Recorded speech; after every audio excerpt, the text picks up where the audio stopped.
Welcome back to our channel. We're reading War and Peace by Leo Tolstoy. Chapter 4. Just then another visitor entered the drawing room. Prince Andrew Bolkonsky, the little princess's husband. He was a very handsome young man of medium height, with firm, clear-cut features. Everything about him, from his weary, bored expression to his quiet, measured step, offered the most striking contrast to his quiet little wife. It was evident that he not only knew everyone in the drawing room, but had found them to be so tiresome that it wearied him to look at or listen to them. And among all these faces that he found so tedious, none seemed to bore him so much as that of his pretty wife. He turned away from her with a grimace that distorted his handsome face, kissed Anna Pavlovna's hand, and screwing up his eyes scanned the whole company. "You are off to war, Prince," said Anna Pavlovna. "General Kutuzov," said Bolkonsky, speaking French and stressing the last syllable of the general's name like a Frenchman, "has been pleased to take me as an aide-de-camp.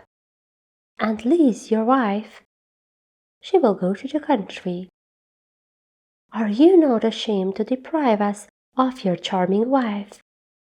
"André," said his wife, addressing her husband in the same coquettish manner in which she spoke to other men, "the Vicomte has been telling us such a tale about Mademoiselle Georges and Bonaparte." Prince Andrew screwed up his eyes and turned away. Pierre, who from the moment Prince Andrew entered the room had watched him with glad, affectionate eyes, now came up and took his arm. Before he looked round, Prince Andrew frowned again, expressing his annoyance with whoever was touching his arm, but when he saw Pierre's beaming face he gave him an unexpectedly kind and pleasant smile. "There now, so you too are in the great world," said he to Pierre. "I knew you would be here," replied Pierre. "I will come to supper with you. May I?" he added in a low voice, so as not to disturb the Vicomte, who was continuing his story.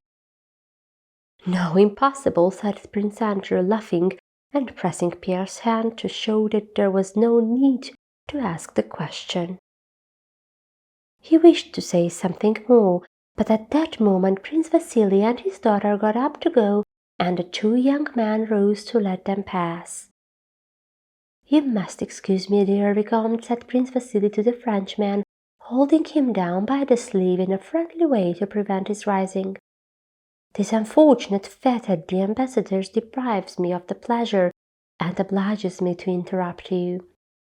I am very sorry to leave your enchanting party," said he, turning to Anna Pavlovna. His daughter, Princess Helene, passed between the chairs, lightly holding up the folds of her dress, and a smile shone still more radiantly on her beautiful face. Pierre gazed at her with rapturous, almost frightened eyes as she passed him. "Very lovely," said Prince Andrew. "Very," said Pierre. In passing, Prince Vasily seized Pierre's hand and said to Anna Pavlovna, "Educate this bear for me. He has been staying with me a whole month, and this is the first time I have seen him in society. Nothing is so necessary for a young man as the society of clever women." Anna Pavlovna smiled and promised to take Pierre in hand. She knew his father to be a connection of Prince Vasily's. The elderly lady who had been sitting with the old aunt rose hurriedly and overtook Prince Vasily in the anteroom. All the affectation of interest she had assumed had left her kindly and tear-worn face, and it now expressed only anxiety and fear. "How about my son Boris, Prince?" said she, hurrying after him into the anteroom. I can't remain any longer in Petersburg. Tell me what news I may take back to my poor boy." Although Prince Vasily listened reluctantly and not very politely to the elderly lady, even betraying some impatience, she gave him an ingratiating and appealing smile and took his hand that he might not go away. "What would it cost you to say a word to the Emperor, and then he would be transferred to the Guards at once?"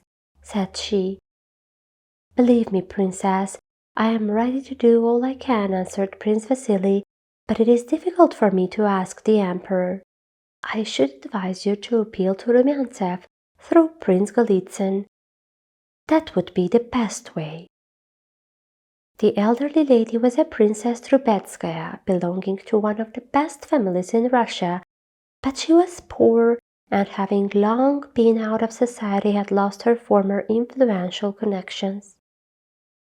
She had now come to Petersburg to procure an appointment in the Guards for her only son. It was, in fact, solely to meet Prince Vasily that she had obtained an invitation to Anna Pavlovna's reception, and had sat listening to the Vicomte's story. Prince Vasily's words frightened her.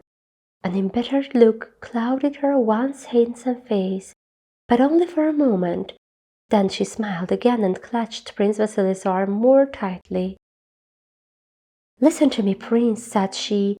"I have never yet asked you for anything, and I never will again, nor have I ever reminded you of my father's friendship for you. But now I entreat you, for God's sake, to do this for my son, and I shall always regard you as a benefactor," she added hurriedly. "No, don't be angry, but promise. I have asked Golitsyn, and he has refused. Be the kind-hearted man you always were," said she, trying to smile, though tears were in her eyes. "Papa, we shall be late," said Princess Helene, turning her beautiful head and looking over her classically molded shoulder as she stood waiting by the door. Influence in society, however, is a capital which has to be economized if it is to last. Prince Vasily knew this, and having once realized that if he asked on behalf of all who backed up him, he would soon be unable to ask for himself, he became chary of using his influence. But in Princess Trubetskaya's case he felt, after her second appeal, something like qualms of conscience. She had reminded him of what was quite true. He had been indebted to her father for the first steps in his career. Moreover, he could see by her manners that she was one of those women, mostly mothers, who, having once made up their minds, will not rest until they have gained their end, and are prepared, if necessary, to go on insisting day after day and hour after hour, and even to make scenes. This last consideration moved him. "My dear Anna Mikhailovna," said he with his usual familiarity and awareness of tone, "it is almost impossible for me to do what you ask, but to prove my devotion to you, and how I respect your father's memory, I will do the impossible. Your son shall be transferred to the Guards. Here is my hand on it. Are you satisfied?" "My dear benefactor, this is what I expected from you. I knew your kindness." He turned to go. "Wait, just a word. When he has been transferred to the Guards," she faltered, "you are on good terms with Michael Ilyarovich Kutuzov. Recommend Boris to him as adjutant. Then I shall be at rest. And then—" Prince Vasily smiled. "No, I won't promise that. You don't know how Kutuzov is pestered since his appointment as commander-in-chief. He told me himself that all the Moscow ladies have conspired to give him all their sons as adjutants. No, but do promise. I won't let you go, my dear benefactor." "Papa," said his beautiful daughter in the same tone as before, "we shall be late." "Well, au revoir. Goodbye. You hear her?" "Then tomorrow you will speak to the Emperor?" "Certainly. But about photos if I don't promise.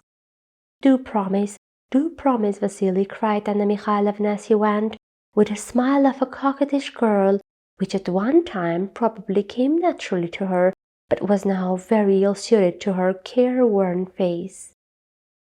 Apparently, she had forgotten her age, and by force of habit employed all the old feminine arts. But as soon as the prince had gone, her face resumed its former cold, artificial expression.